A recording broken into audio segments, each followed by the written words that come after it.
We're live. So it says. As you say, we're alive for now. For now, For we're now. live. And good evening, Rick. Rick is giving his kind greetings from Indiana and wishing everyone well.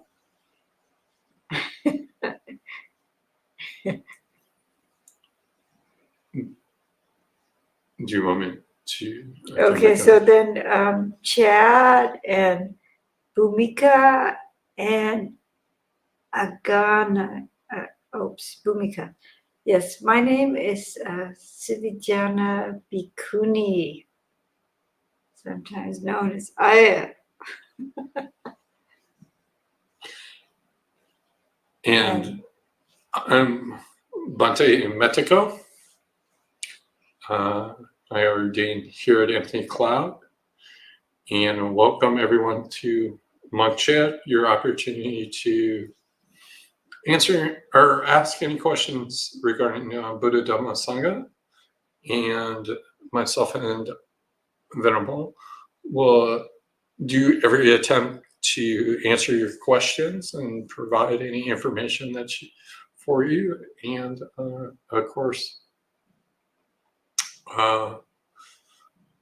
we should pay obviously respects to the Lord Buddha, and obviously respects as well as Daya Soma and Bhante Siddhasa, who are currently traveling and teaching in Europe and will be back shortly. So welcome everyone, and hope everyone has had a good week. And I guess we'll go ahead and start answering questions. I think Rick has a question. Oops, it's bouncing around because more questions are going in. Oh, and I'm here for the Vasa 2023, if you're wondering. Oh, what is that? Show? There we go. Says, Venerables, can you share some reflections concerning how to apply right effort during a longer meditation?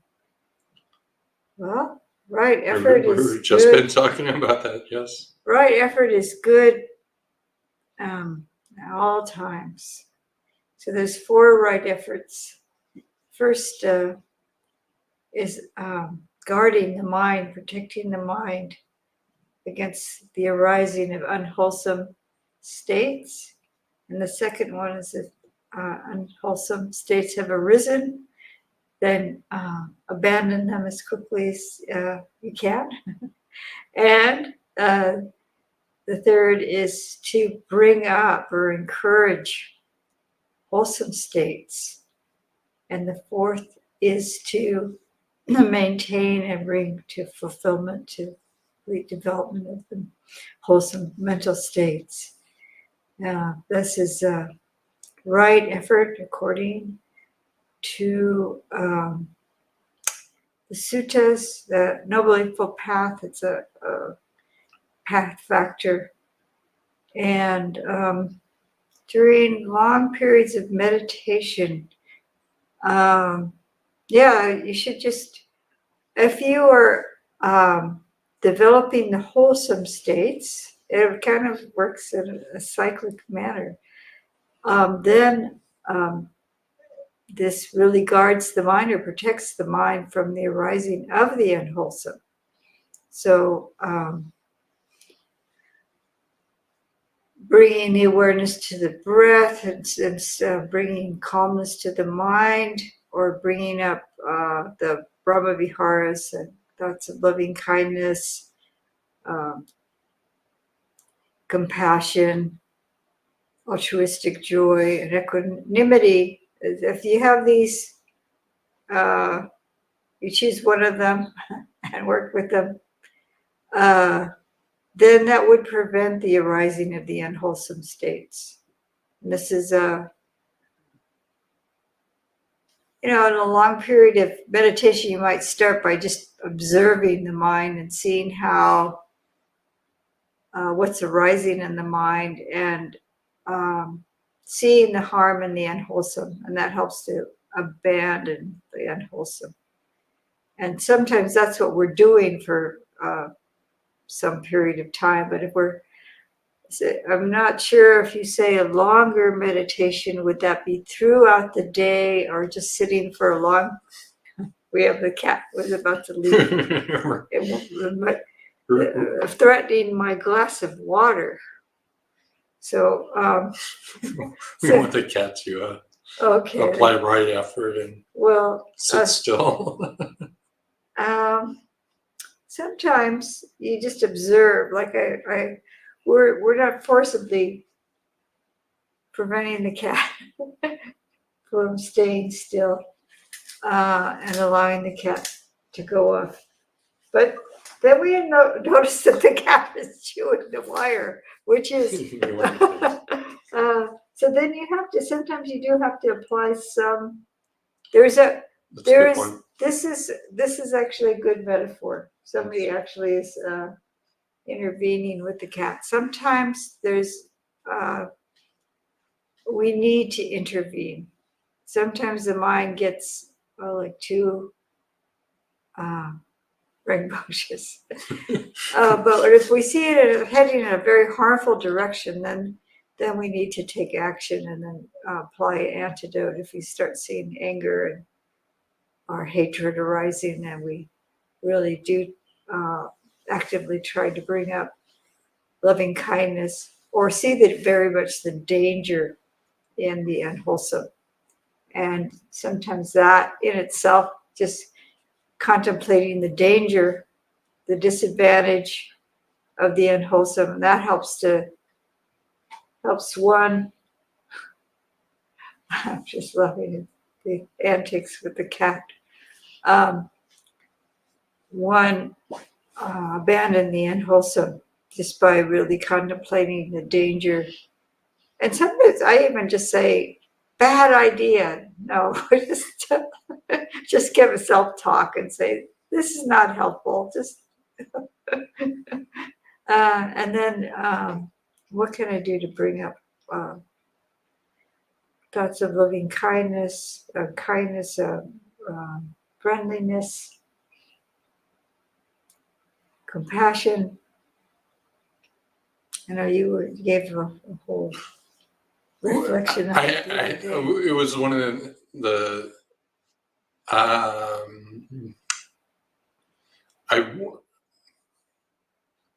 this is one of the things that I've been contemplating lately. I didn't give a whole discussion or talk about it.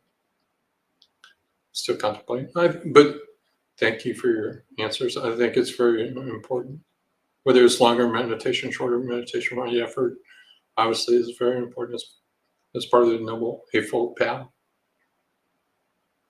So is there beautiful? Thank you for your answer. Okay. I hope that's helpful.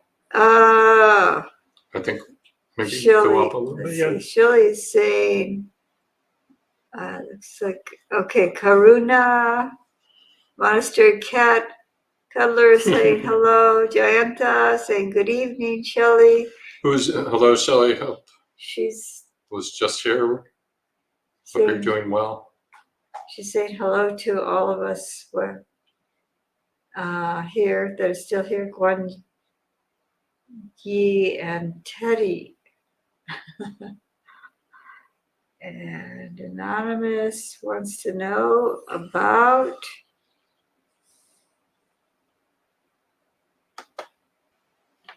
the Great Standard.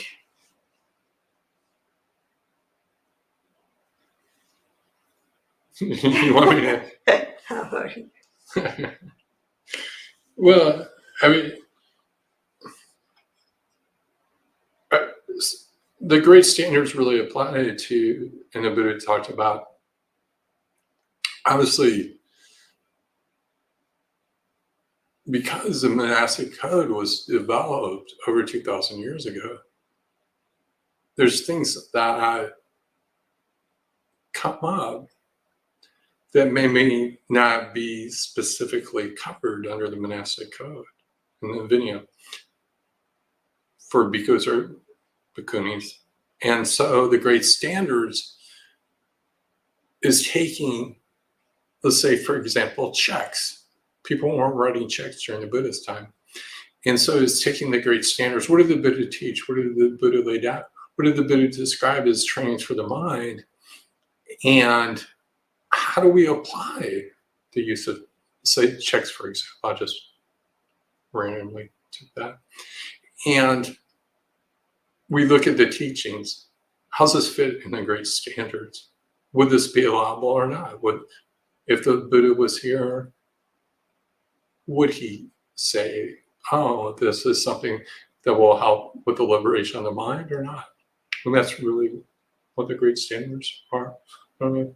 You have any thoughts? Yeah, so that is it, we're looking at it, is it leading us away from awakening, or is it a support to awakening? Is it, another aspect of it, is it inspiring to others? Yeah. I think that's also listed in that. So if the lay people see me writing checks and purchasing fancy whatever, I don't know. what can I buy? I can't even think of,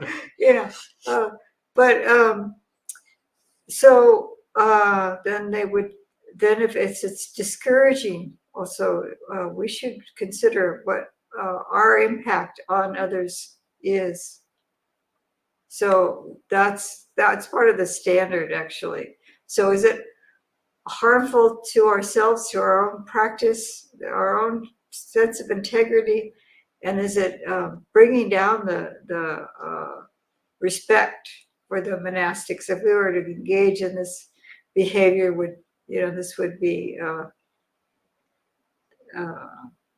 it would be kind of decreasing faith. Yeah, decreasing faith. So so it can be in this present day to make to consider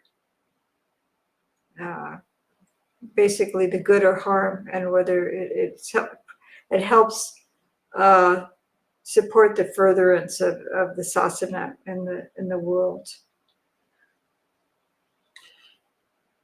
So I think we should just keep going, because there's a number of questions. Hello, Kim from Maine. She's saying hi from me. Kim from just above. I was just saying. Okay, just above. Yeah.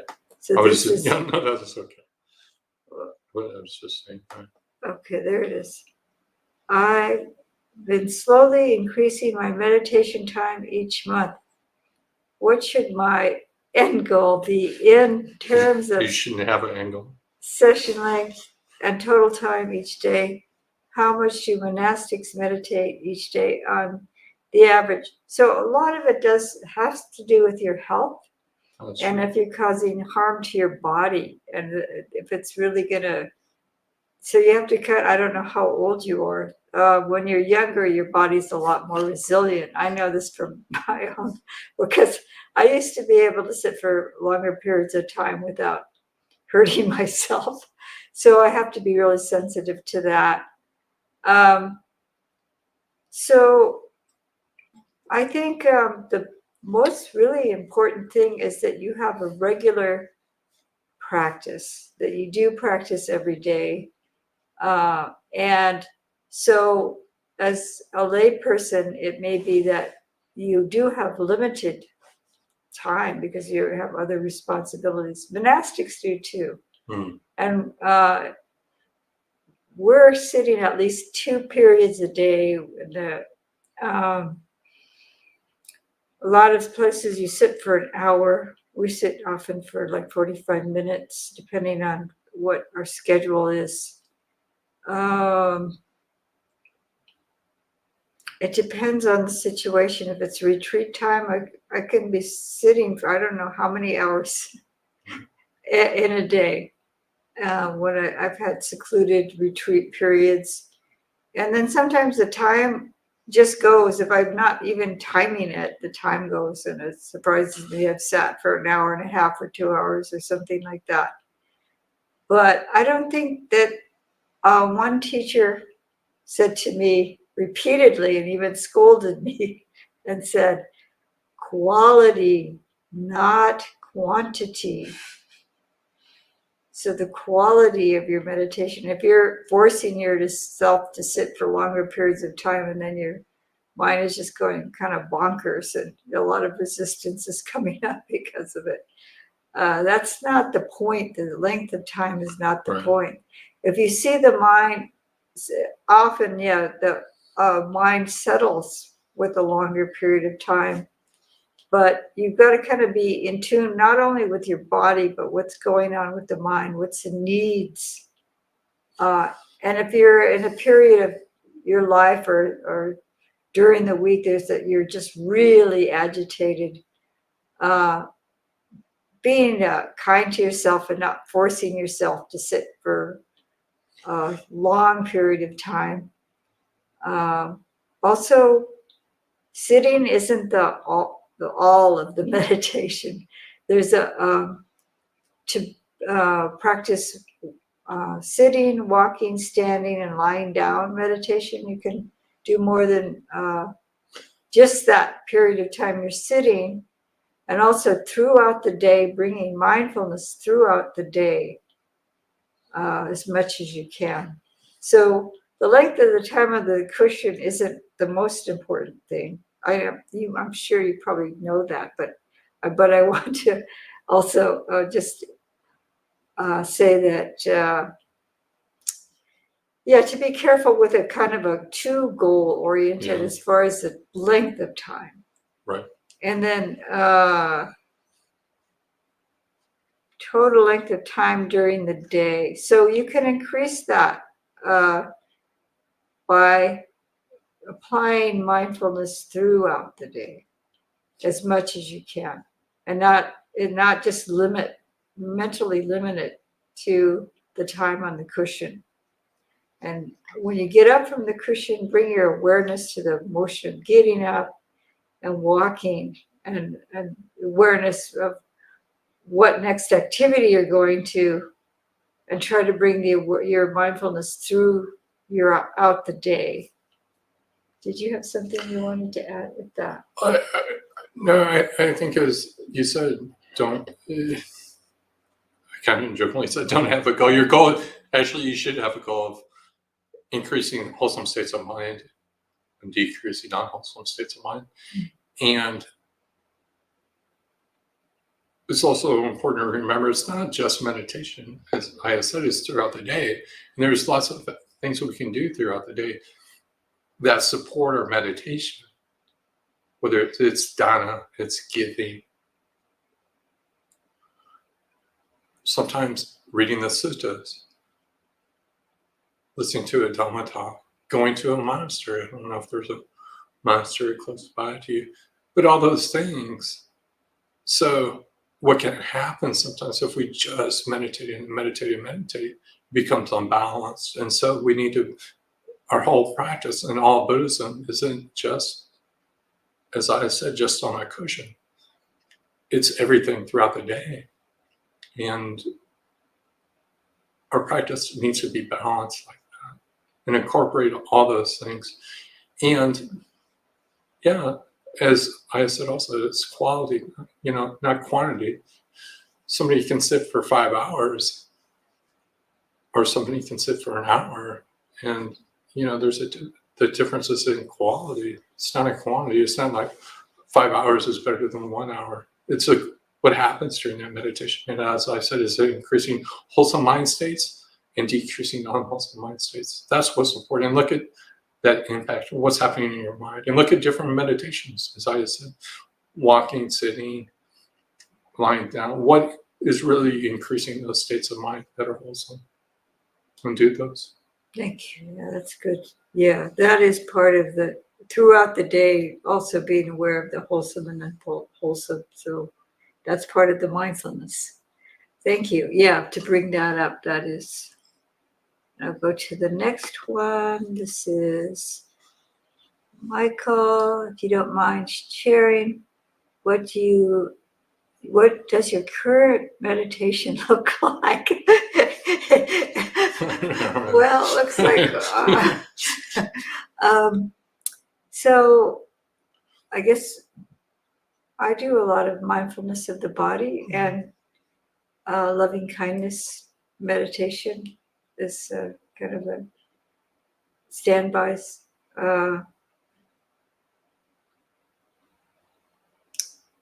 Just awareness of what's arising in the mind, and also being adjusting according to that.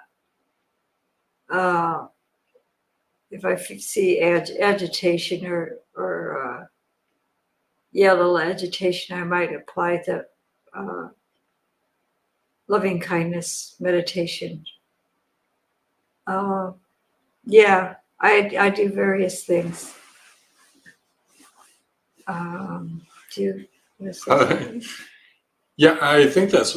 I don't know if that's what the question's asking. Like, what is our current practice, and what meditation are we currently using? Very similar meditation in the body. I always try and keep my awareness with my body.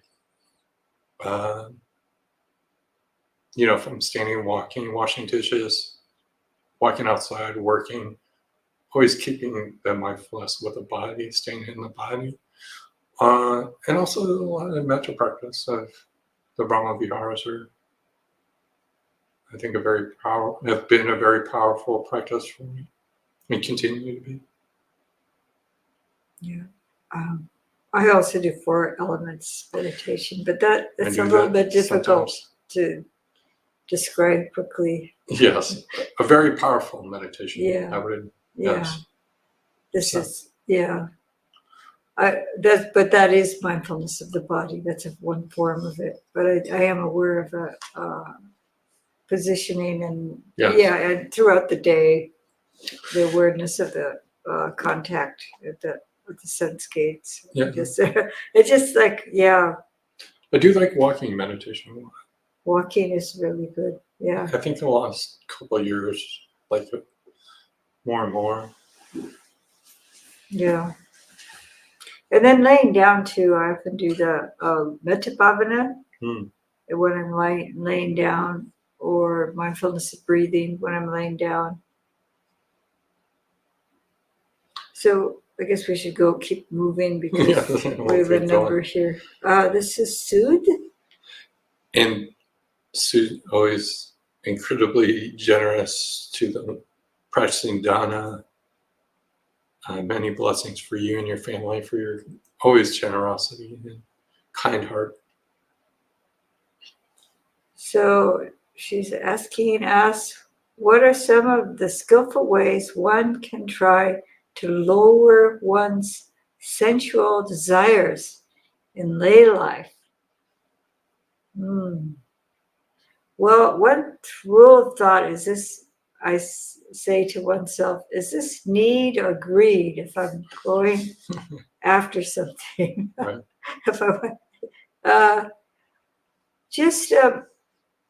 One thing, though, awareness of Vedana.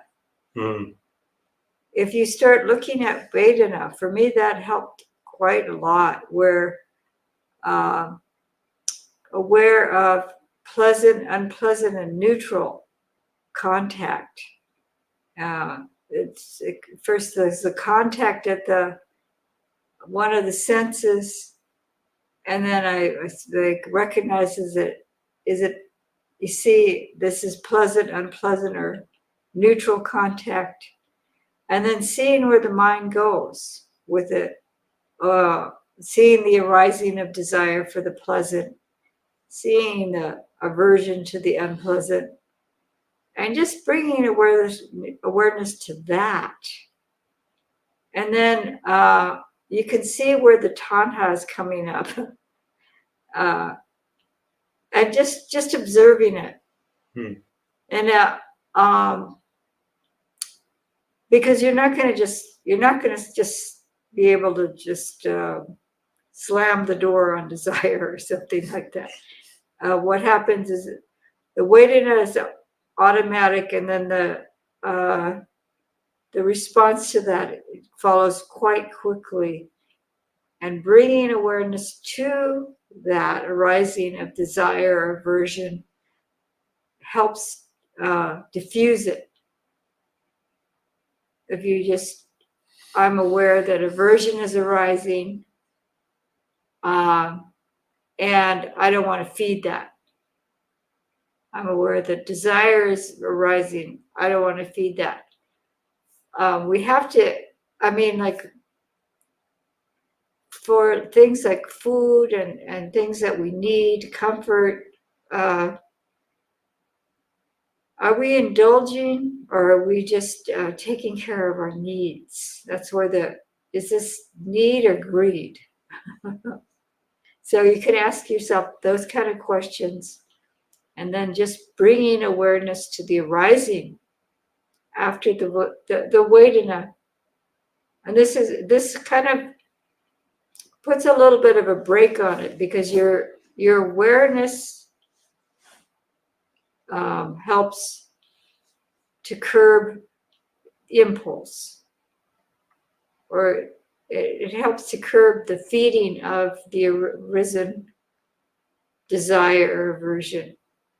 Because a lot of times it's like the train is already at the station and accelerating and heading in the wrong direction before we realize it. And then it's so much harder to stop than if we see the train just starting to move. And we go, okay, that's actually the wrong direction. We better put on the brakes. It's harder to, once it's really gotten, the desire is full blown, it's much harder to abandon it. So that's what I would suggest, is just awareness to Vedana and the arising of desire and aversion. Because aversion is the desire for something not to be, or something to be different. So it is a kind of desire. And yeah, I think that's all excellent advice. I would say follow that. And also get the pleasure of abandoning sensual desires. How's your mind? I know you practice a lot of metta and the Brahma Viharas. So look at the mind when it gives up those sensual desires.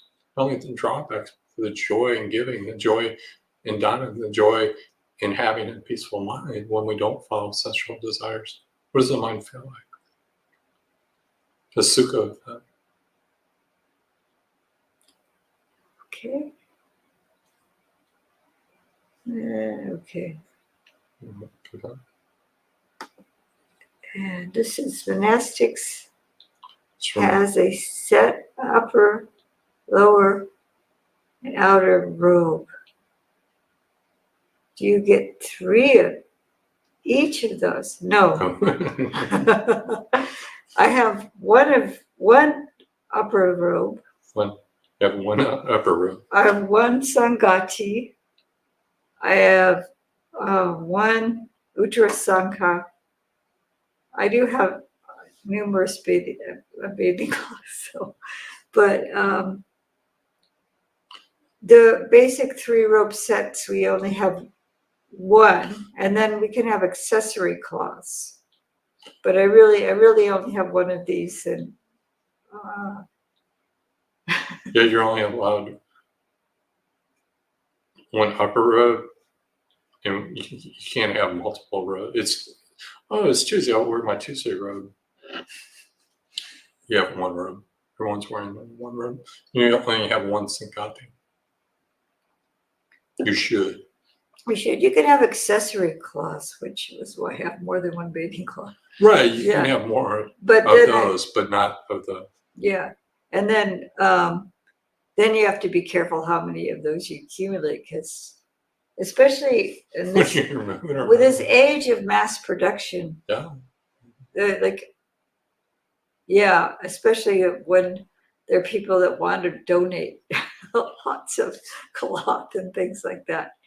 But no, the basic robe set, we only have one. Okay. 6 elements. What is that? 6 elements are a lot more natural for me than samadhi. Well, awareness of the elements of the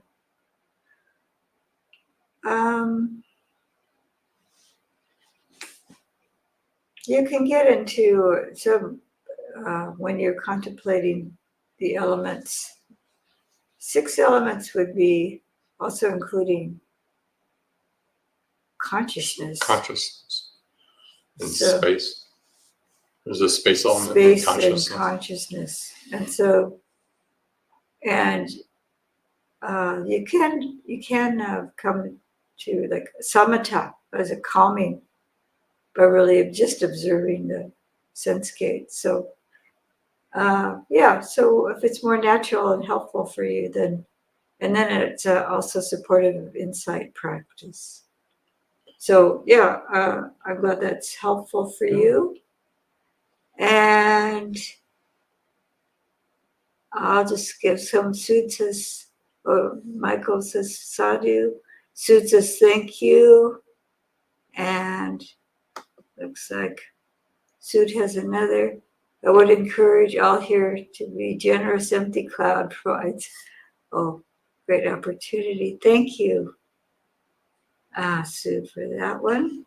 And Karuna, the professional monastic cat cuddler. This is such a good skill. Why does taking joy in another person's good deeds potentially generate more merit than actually performing good deeds yourself? I don't know. I don't know that that's true. What is it? Bante. Bante Patel. He gave the talk last night. Told a story about Ananda Pindika and a beggar during his talk. I didn't hear that talk. And then it goes, it's 2 parts. 2 parts. It's a 2-parter. Where Ananda Pindika offered the dana and made a silver palace appear in the Deva realm, but a beggar who observed his generosity and rejoiced made a golden palace appear.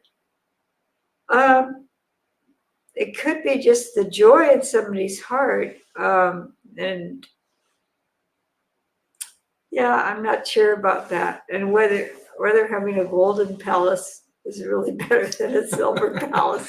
I don't know. That's I think the ability to rejoice in other people's goodness, if we're just giving without joy, but I think Ananda Pindika he became a deva in is it the Tusita heaven? I don't know. He was a non-returner anyway. I don't know how to answer that question. Do you have an answer to that? Well, one, I would first say I would have to listen to what the Venerable discuss and read that sutta and go through that. But just my thought is that obviously both generate merit, and giving is always good. Rejoicing in the gift of others sometimes takes more practice. Sometimes we're just like, oh, that's wonderful. But to have true joy and to have true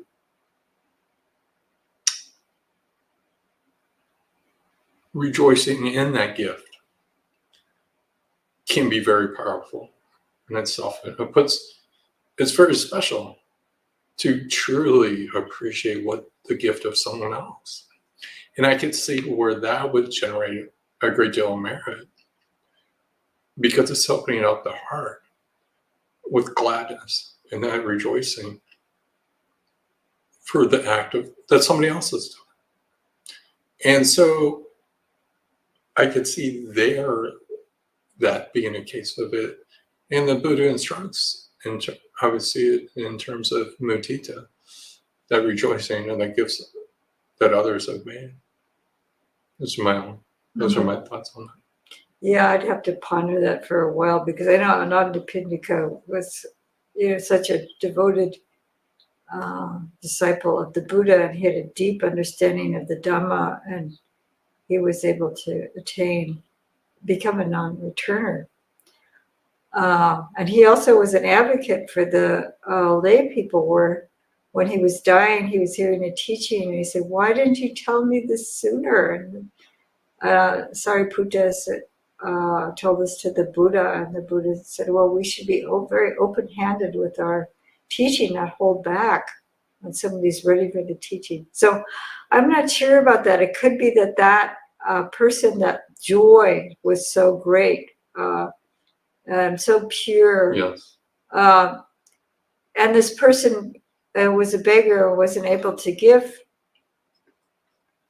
Also, I've heard that, like, if a person has lots and lots and lots of wealth and they're giving, and it's not that much to them because they have so much wealth, but a beggar who has so little will share what little they have with a pure and generous heart. Yes.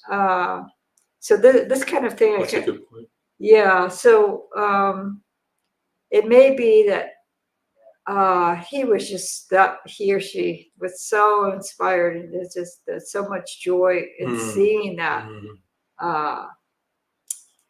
That the palace, I don't know, the palace may be the state of mind even. While the Anandapindika is giving, this is still a palace in heaven, it's quite something, right? But the elevation of the heart was greater of someone rejoicing, just seeing it. So, yeah, what Bhante was saying too is really important to consider. So I'm just reflecting on the possibility. That's like a great reflection. I think. Yeah. So we will go to the next person. I hope that was helpful. After someone has samvega, will the samvega be reversed? It could. I used to think I practiced diligently at the lowest of my life, but lately when life becomes better, I practice less. So that's an important thing to notice in yourself. The sense of urgency, the samvega, because if we see, like times are hard and we feel like I really need to motivate myself, but then we see ourselves becoming less enthusiastic. It's important to notice, and you can do other things. You don't have to have hardship in your life just look at the world. and just consider impermanence. Even though things are going better in your life, you can't guarantee it's going to go forever better. And it's just really the happiness that you are seeking. So you can kind of spur yourself. You notice that that you're kind of slacking a little bit. So yeah, the samvega probably is still there, but you need to kind of kindle it a little bit, maybe. And there's other ways to motivate your practice too. Is just seeing the benefit of the practice and compare before you were practicing. What was your state of mind like? Do you want to go back to that? Do you want to? Yeah, that is possible. It's not reversed. I wouldn't say it was totally reversed, but it's not as strong. You're not as motivated. So yeah, look at anicca. Look at impermanence. Look at that can be motivated. Consider that everyone's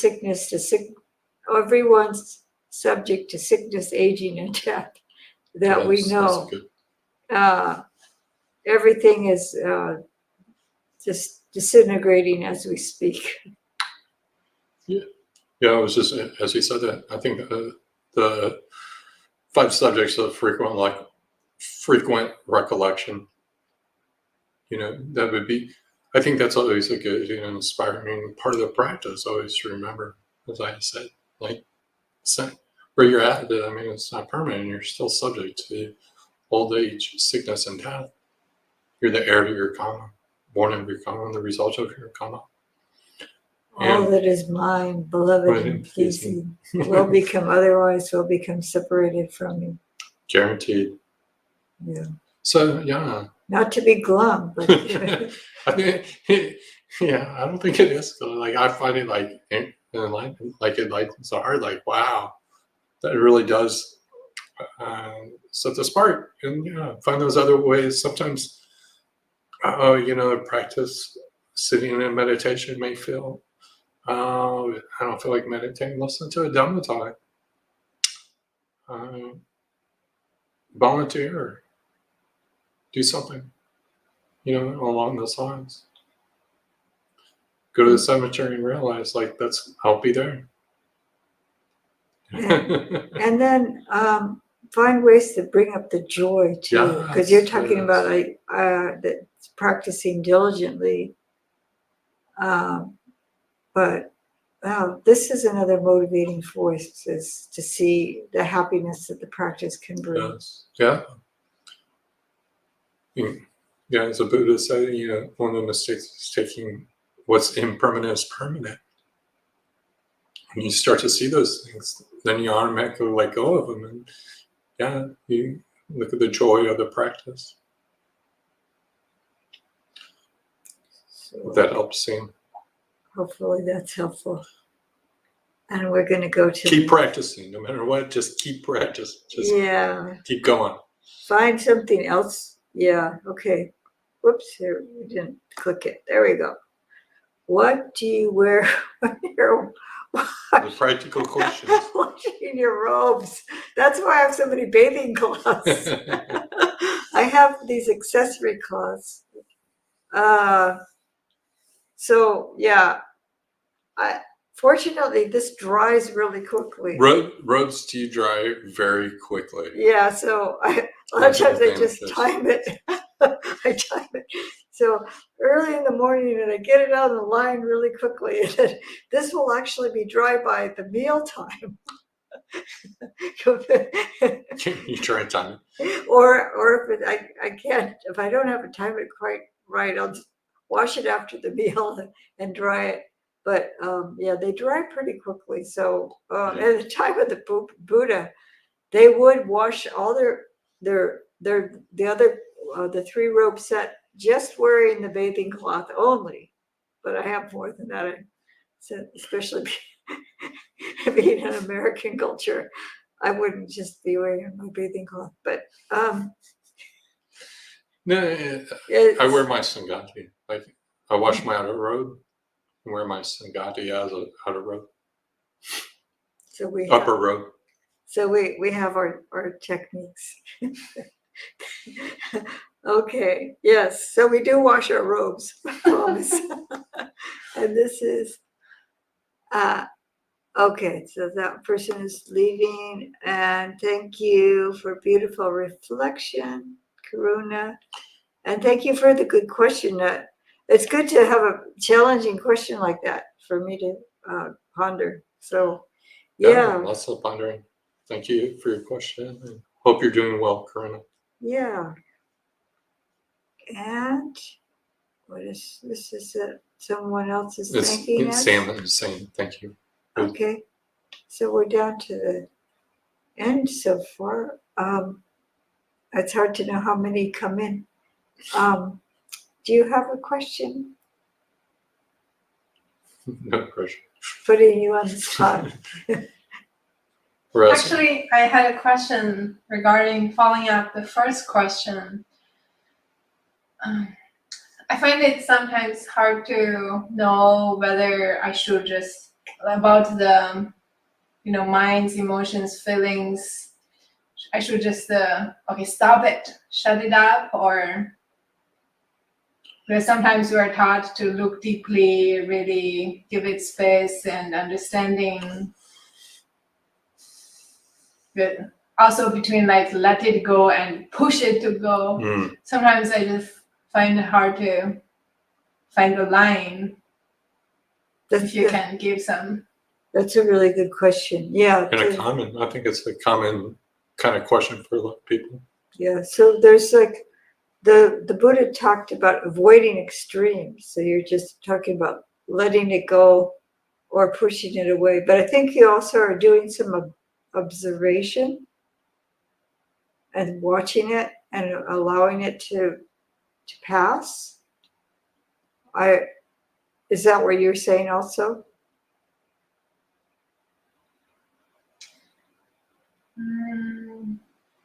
Because you can just be letting the mind go and just do its own thing, and you just sit on the cushion and the mind is just proliferating, and you're just I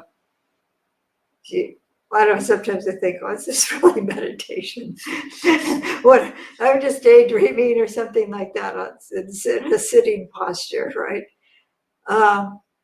But if we're observing our mind closely and seeing what's arising, a lot of times it will break up. It's not like proliferation where we just get really lost in some story and keep going and just one thing after another, just one chain of unrelated things, but something else has come up because of, some vague relationship. It's like what was it, Jungian therapy or something like that, and it's just like free floating associations and things like that.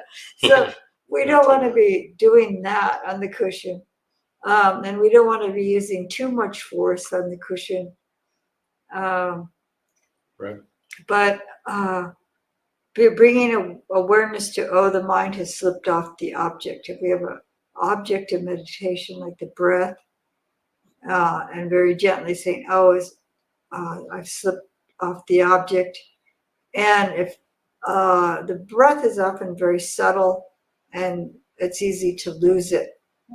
So to bring attention to another object, maybe if the mind just can't stay with the breath, if you can't just gently bring it back and it just keeps getting lost, then some people use counting to help stabilize the mind on the breath and then abandon the counting after the mind settles down. The cat is going to disconnect the computer. Mr. Kitty. No. So, do you have anything to... But I'm being utterly distracted by the cat. As you growl the cat. No, I think, as I said, that's a really common question that people. How much effort should I put into this thought? And I think it's, again, watching your mind. And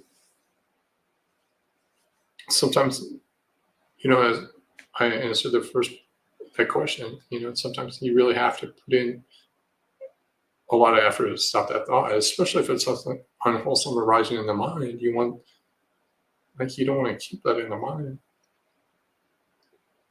But you also don't want to get to a point where you're using so much force it's causing agitation in the mind.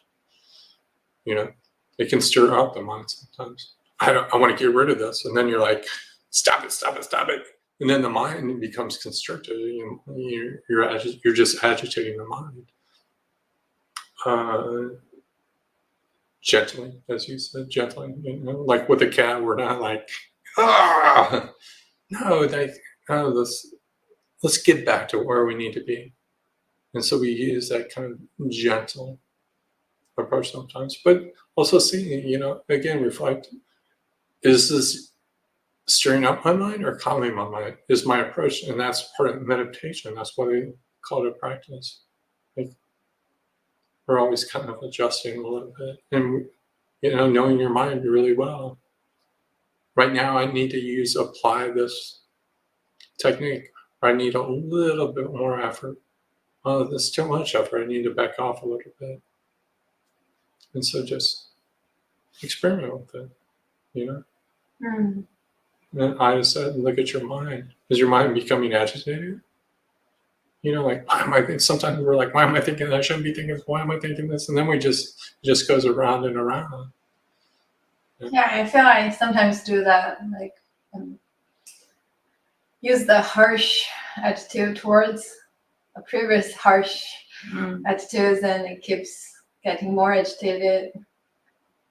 I always say, don't dump more unwholesome upon the unwholesome.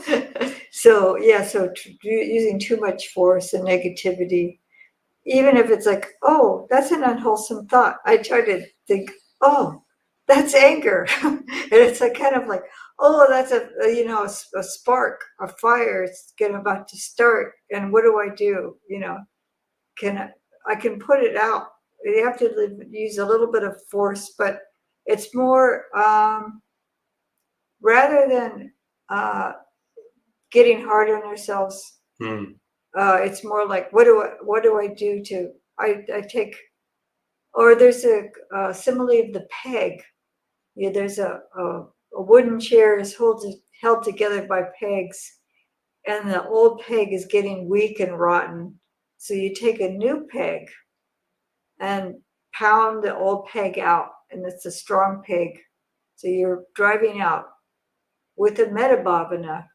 Like you can use bringing up thoughts of loving kindness, just about for any kind of distraction or anger, or you can directly, like if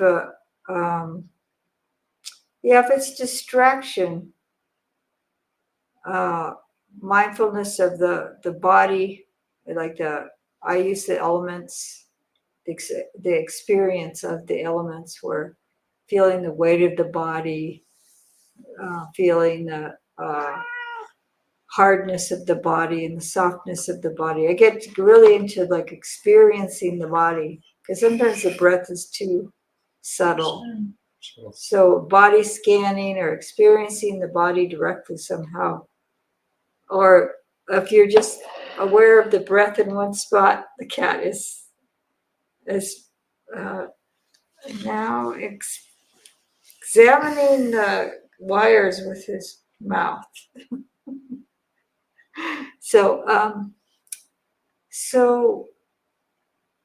you have to kind of really bring awareness to what's going on in the mind, and then use a little bit of experimentation to see what's helpful.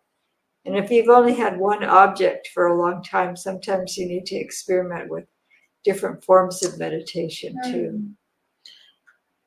Yeah, that's a good point. Sometimes the mind, we might be not interested in meditation object, instead the mind slips off easily. And so sometimes, experiment. So it's okay to change. Yeah, well, you have to be like, you've tried, let's say I've been using the breath meditation for a while, and I've really gently brought my mind back to the breath, but it keeps going off. Then I think to myself, make an intention to change to another object. Yeah, really clear intention. And then you can stay with that object for a while. And when it seems like the mind is settling again, you can go back to the breath. But you have to make clear intention. The cat is now going to chew on the screen. He's very mischievous. So, Clear intention, you were saying. A clear intention to switch. Yeah. If suddenly the program ends, you'll know why. The cat is now. Cat disruption. Corona. Where are you? Where are you? So, I think Sue has a question. Sue has another question. Is that enough? Yeah, very helpful. Yeah, and we could talk more about objects of meditation. More detail. I'm going to try to get Sue's here. That if external things are distracting you like the cat, it's harder to keep the mind on the object. Dear Venerables, what does it mean to practice sati sampajanya? Are there any techniques to keep the mind with activity instead of lying off in daydreams? So one aspect of sati sampajanya, as it's described in the sutta in the Majjhima Nikaya 10 and the Four Foundations of Mindfulness, or however you want to translate the Satipatthana. It's being aware or knowing. There's a pajanati. It's sometimes translated as understands, but I like the translation of knowing. Pajanati. Pa is adding emphasis, and janati is knowing. So we know. I know I'm reaching for glass. I feel. One thing is to really employ the senses. Someone was talking about the six senses. I have six sense gates. So I can feel the cup or the glass. I feel the coolness. I feel the weight. I'm feeling the motion of my arm. I know I'm doing this, and I know why.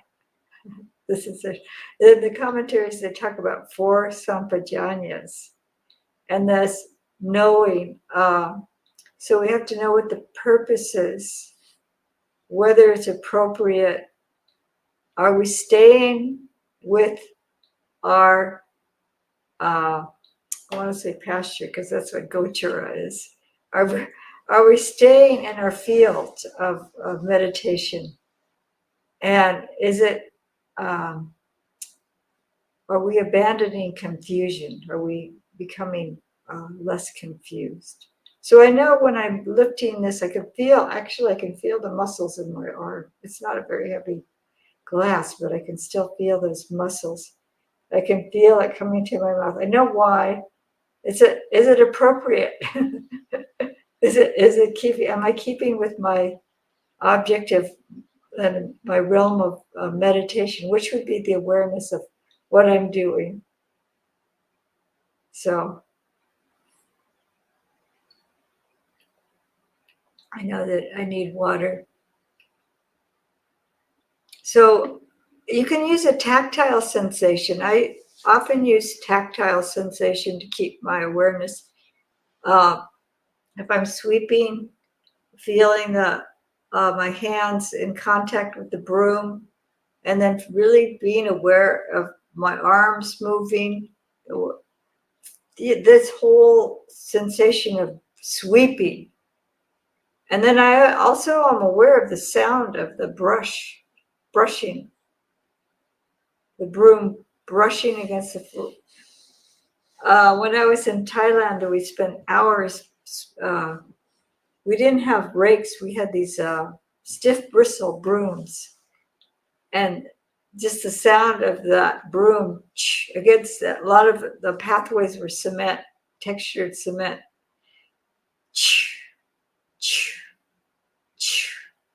So you can use the sense gates to help you stay in the present moment with what you're doing. If you're doing a task that's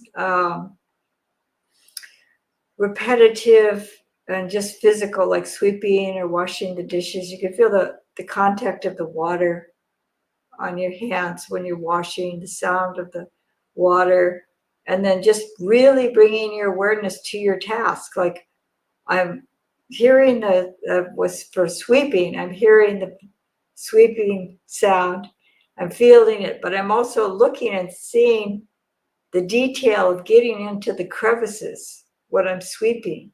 I do try to do as thorough a job getting as much as I can, as time allows. But I'm not going to sacrifice getting the whole floor clean by just focusing on one corner. So is it appropriate for me to really focus on that one corner, or do I need to do the entire floor in a certain amount of time? So you have to use is this appropriate? Is this the proper thing to be doing now? To Sapaya, I'm trying to think of 4. I've mentioned all 4, but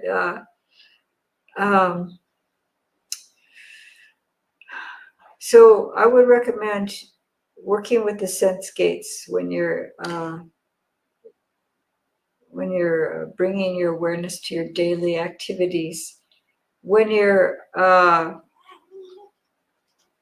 engaging in conversation or something like that, you even bring your mindfulness to what you're going to say before you say it, and consider whether this is appropriate to be saying, whether it's adding to knowledge, or is it adding to confusion?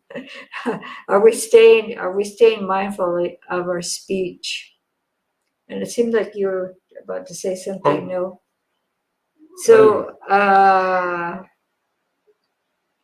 the only thing I would say is, knowing your profession, you have to be mindful. You can't. You have to be present and be, as I said, be present in the body.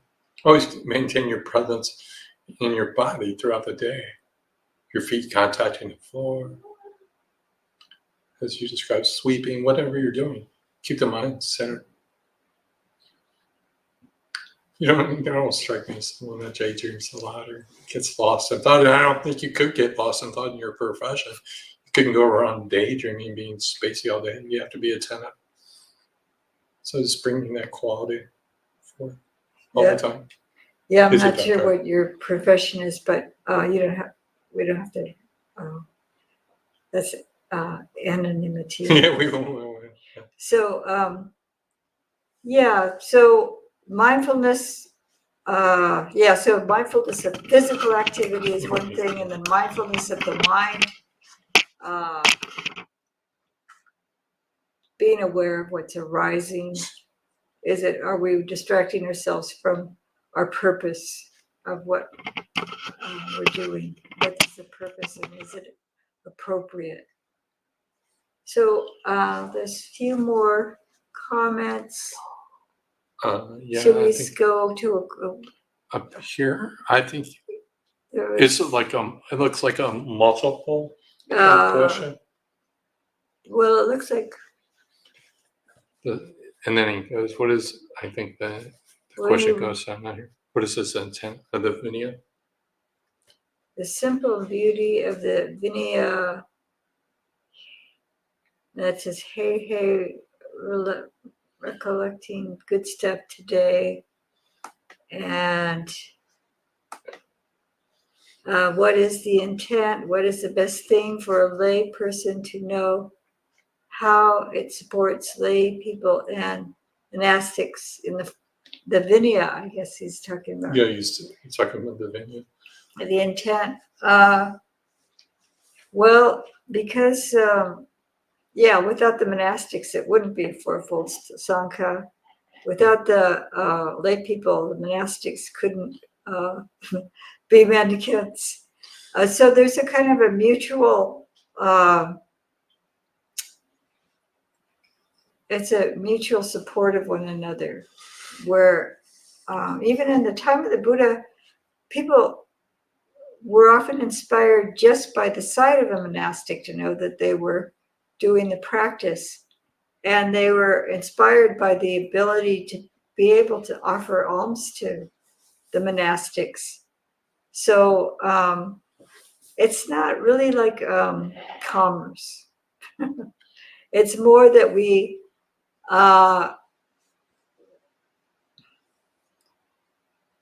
the joy that comes in naturally wishing to support one another. So I would give freely as far as sharing Dhamma, and I'm not really expecting anything from anybody. I'm not doing this for anything other than the fact that it's a beautiful thing to reflect on the Dhamma and share it with other people, and really rejoicing the fact that people are interested. And then one person may really rejoice in giving and supporting the monastics. The cat again. I never attend anything like this that we're doing online. It's just the knowledge that the monastics are. So the monastic discipline, one of the big things with the monastic discipline, the reason why I'm talking like this is that we don't handle money. We're dependent completely on the lay people for alms, and we're to be content with whatever is offered to us. And I think some people are just inspired by the fact that we are keeping the precepts that we are keeping it, which would be a challenge to them. I've heard people say that oh, you're doing something that I don't think I could never do. And that's very inspiring to me. So the intent, the best thing for lay people to know about the Vinaya, that the Lord Buddha wanted us to be dependent on the lay people and not produce our own food and things like that, because otherwise we'd be off in the mountains and just not paying any attention to the lay community. But the Lord Buddha, in his wisdom, or we could be storing food and not see people for months. But in his wisdom, he wanted that mutual contact. So I think that's one thing that's maybe important to know about Vinaya. Do you have anything else to add about it? I would just say, thank you. I would just say for lay people, the Vinaya, is a beautiful way of answering it. I didn't even think about those ways. Understanding the Vinaya is really for the monastics, and it provides, yes, I think the joy in it. It's not, oh, here's these rules. These are the ways to train the mind. These are ways that lead to liberation of the mind. And again, it's for the monastics, and then the lay people. We have the 5 precepts for the lay people. And the most important for all of us is that we're following wholesome behaviors. We're producing wholesome behaviors. I think there's a book. I was looking at it just the other day. I think there's a book called something about the importance of the Vinaya for lay people to know. And it just talks about some of those things. Some people might, how come we're not out cutting the grass?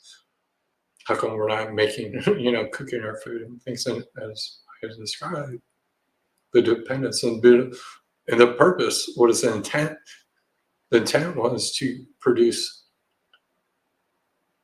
this beautiful way of both supporting the lay community, the fourfold assembly, the fourfold Sangha. And that's the intent, to produce liberation, a path for liberation for everyone. This isn't just, this is just for monastics. Liberation is for monastics. Peace is just for monastics, for everyone. And that's part of what the Vinaya does for monastics. and it carries through. Thank you. Yeah, it's getting. I think Richard has. Richard, I don't know if it's a question or if it's a statement. Is it? Anapanasati Sutta, the Buddha mentions to establish mindfulness in front after setting into the posture. What is the best approach to practice this, and how does it differ from concentration? Yeah, this thing, this parimokkham, I think that's the establishing the mindfulness in front. Some say this is meaning around the mouth. Some think that that means just the front part of the face. Some people think that that means make it a priority. This in front. I'm not sure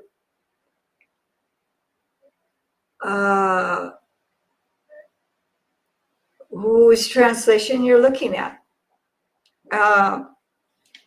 But like I was saying, there's a lot of ideas about what that actually means. And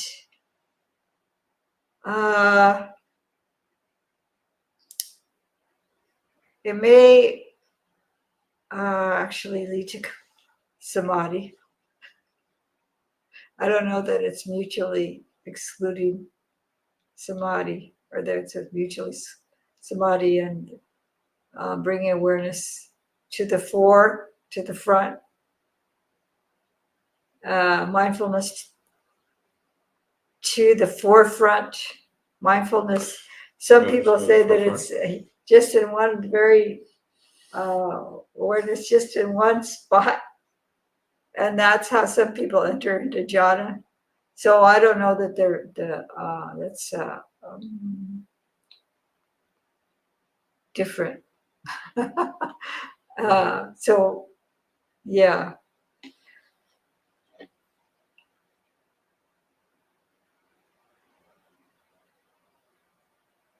And yeah, I think with the Buddhist teaching, there's so many aspects that, and as far as Anapanasati, there's a lot of people say that it does lead to not only the vipassana, the insight, but also it at some point you've entered jhana if you're deeply into it.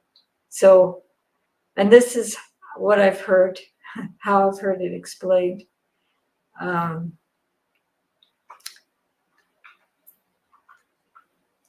that's good. Yeah, so I think we should probably end. It looks like we're down to the bottom, just about here. There's just salutations, taking refuge in the Buddha, Angelis. So I appreciate everyone's kind attention and your good questions.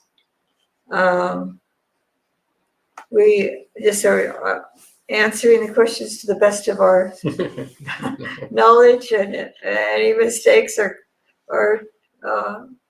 exclusively our own. So thank you all. Yes, thank you. I hope everyone has a good weekend. And if anyone is local,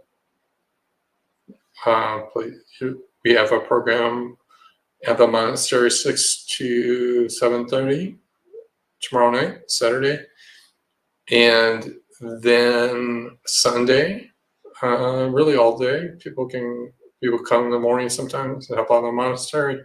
Lunch offering 10:30, 11 o'clock. And then there is a Dhamma meditation program 1 to 4.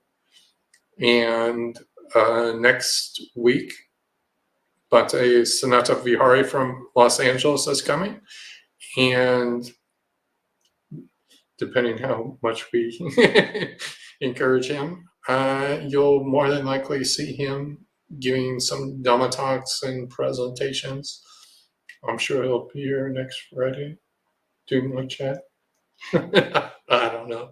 Who knows? Everything's uncertain. It's all uncertain. It's all uncertain. So The world. the world is uncertain. We do not know if we'll be here tomorrow. So it's all uncertain. Maybe Mate Sanatana Ferrari will be. There's a chance. There's a chance. So thank you all things going well. all things that go. All things going as planned. You'll see him. Yes, definitely. Thank you, Ali. Yes, and thank you for the wonderful questions. And I do want to thank everyone for their practice and encourage everyone to keep following the Buddha's teachings and the path. Much joy. And Yeah, blessings to you all. many blessings. Thank you Have all. a good evening. Good meditation. Good meditation. Yes.